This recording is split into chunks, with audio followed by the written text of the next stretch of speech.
बिस्मिल्लाहिर्रहमानिर्रहीम। अस्सलाम वालेकुम वीवर्स, तो कैसे हैं? अल्लाह के फजलो करम से अल्हम्दुलिल्लाह बिल्कुल ठीक। तो शुरू करते हैं आज की मज़ेदार सी ड्रिंक्स। आज 2 तरह की ड्रिंक्स बनानी सिखाऊंगी मैं आपको। नंबर 1 पे हम पाइनएप्पल ले लेंगे और इसको डिब्बे को मैंने खोल लिया। अब इसमें से पाइनएप्पल निकालेंगे और इसको डालेंगे जी जूसर मशीन में, शेकर मशीन में, जिसमें हम शेक बनाते हैं। जैसा कि ब्लेंडर आपके पास जो भी है तो उसमें शामिल कर लें। ये आप तकरीबन 5 से 7 पीस शामिल कर लें। 3 गिलास के लिए काफ़ी होगा। तो 3 गिलास हम जो शेक रेडी कर लेंगे। तो इसके साथ इसमें आप चीनी शामिल कर लें। टेस्ट के अकॉर्डिंग 4 से 5 चम्मच काफ़ी होंगे। तो चीनी शामिल करने के बाद हम इसमें शामिल कर देंगे जी दूध, जो कि हमने बनाना है 3 गिलास। तो 3 गिलास दूध शामिल कर लें आप इसमें। उसके बाद तो दूध आपने ठंडा और भलाई वाला जो है वो शामिल करें। इसके साथ इसमें बर्फ़ शामिल कर लें। बर्फ़ आपने हस्ब ज़ायक़ा शामिल कर लेनी है, क्योंकि दूध ऑलरेडी ठंडा है तो बहुत ज़्यादा बर्फ़ शामिल करने की आपको बिल्कुल ज़रूरत नहीं है। इसके बाद इसको कवर करें और अब इसको आप जो है शेक कर लें।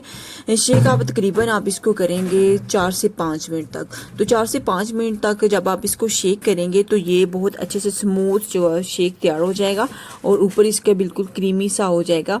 तो इस जैसे ही 3 से 4 मिनट आप इसको चलाएं तो उसके बाद आप इसको जो है वो किसी भी जग में, गिलास में, जिसमें आप जो है वो मतलब इसको शामिल करके पीना चाहते हैं या फ्रीज़र में रखना चाहते हैं तो आप रख सकते हैं। तो जी हाँ, ये एक शेक तो तैयार हो जाए। अब दूसरे शेक की तरफ चलते हैं, दूसरे शरबत की तरफ चलते हैं। तो दूसरा शरबत हम बनाएंगे लाल शरबत रूह अफ़ज़ा। तो इसकी रेसिपी मैं आपके साथ शेयर कर चुकी हूँ।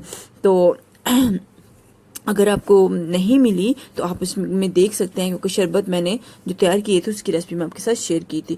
तो आपने इसमें जग में रूह अफ़ज़ा के शामिल कर लेना है। जितना आपने रूह अफ़ज़ा तैयार करना है उसमें तकरीबन एक जो गिलास है उसमें 2 से 2.5 चम्मच काफ़ी होगा, अगर आप चीनी इसमें शामिल नहीं करना चाहते। लेकिन अगर आप इसमें चीनी शामिल करना चाहते हैं तो फिर आप कम भी इसमें इस्तेमाल कर सकते हैं। लेकिन एक्चुअल जो इसकी रेसिपी वो यही है कि आप इसमें चीनी शामिल ना करें, बल्कि रूह अफ़ज़ा ही शामिल करें टेस्ट के अकॉर्डिंग। जितना मतलब आप बना रहे हैं उसी में जो है वो, अगर 1 गिलास बना रहे हैं तो उसमें 2 से 2.5 चम्मच जो है वो आप रूह अफ़ज़ा के शामिल कर लें। तो आपका रूह अफ़ज़ा एकदम परफेक्ट मज़ेदार सा तैयार हो जाएगा। तो जी हाँ, ये इसमें मैंने शामिल कर लिया, पानी भी शामिल कर लिया और मिक्स भी कर लिया, इसमें बर्फ़ भी शामिल कर ली। तो यही थी आज की खूबसूरत सी मज़ेदार सी दो शरबत। इसके साथ मुझे इजाज़त दीजिए। अपना बहुत सा ख्याल रखिएगा, दुआ में याद रखिएगा। अल्लाह हाफ़िज़।